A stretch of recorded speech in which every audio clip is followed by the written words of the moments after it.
असं आपण म्हटलं की मनसे आणि शिवसेनेची एकदम आहे, मात्र एकीकडे राजकीय वर्तुळात अशा चर्चा आहेत की आपण आवळा देऊन कोळा काढून घेतला मनसेकडे. राजकीय वर्तुळातल्या चर्चांना फार किंमत द्यायची गरज नाही. काल माननीय राज ठाकरे काल मातोश्रीवरती होते ना,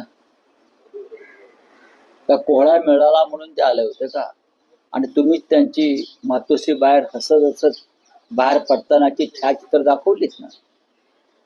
तर तुम्ही कोण ठरवणार आवळा कोहळा? तुम्ही नाही ठरवू शकत. राज साहेबांना त्यांच्या पक्षाला जास्तीत जास्त जागा मिळाव्यात, जिंकून याव्यात अशी आमची इच्छा आहे आणि भावना आहे. कारण त्यांच्या पक्षाने म्हणजे महाराष्ट्र नवनिर्माण सेनेनं सुद्धा उत्तम जागा जिंकल्या, तर शिवसेनेने जिंकलेल्या जागांना किंमत आहे. तरच आम्ही बहुमताचा आकडा जो आहे तो पार करू शकतो. त्याच्यामुळे आम्हाला असं वाटतं की राजसाहेबांच्या महाराष्ट्र नवनिर्माण सेनेनं सुद्धा त्यांना मिळालेल्या जागापैकी किमान 80% जागा जिंकाव्यात आणि आम्ही सगळे त्यासाठी प्रयत्न करू. काल 2 तास राज ठाकरे उद्धव ठाकरे मातोश्रीत होते. काही प्रचाराचं सूत्र समाजचं नियोजन वगैरे काही ठरलं आहे का? नक्कीच काल आम्ही होतो, राजसाहेब आले. त्याच्या आधी मी राजसाहेबांच्या निवासस्थानी गेलो होतो. आम्ही चर्चा करून मग आम्ही उद्धवजीने निमंत्रित केलं त्यांना की आपण मातोश्रीवरील या आपण चर्चा करू.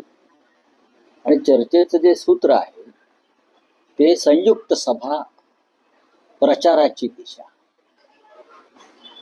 शिवतीर्थावर सभा किंवा मुंबई, नाशिक, कल्याण, डोंबिवली, ठाणे इथे संयुक्त सभा कधी आणि कशा प्रकारे घ्यायच्या याच्यावर नक्कीच काल चर्चा झाली. त्यात लपवण्यासारखं काही नाही. जाहीरनाम्याचं प्रकाशन, संयुक्त जाहीरनामा, त्या संदर्भात चर्चा झाली आणि ती सकारात्मक झाली, व्यवस्थित झाली. त्याचे काही आता आम्ही त्या संदर्भातल्या काही गोष्टी आम्ही आज ठरवून टाकू. CEN न्यूज, देश प्रदेश की ताजा तरीन खबरों के लिए CEN न्यूज को सब्सक्राइब करें और रहें पल पल की खबर से हर पल बाखबर.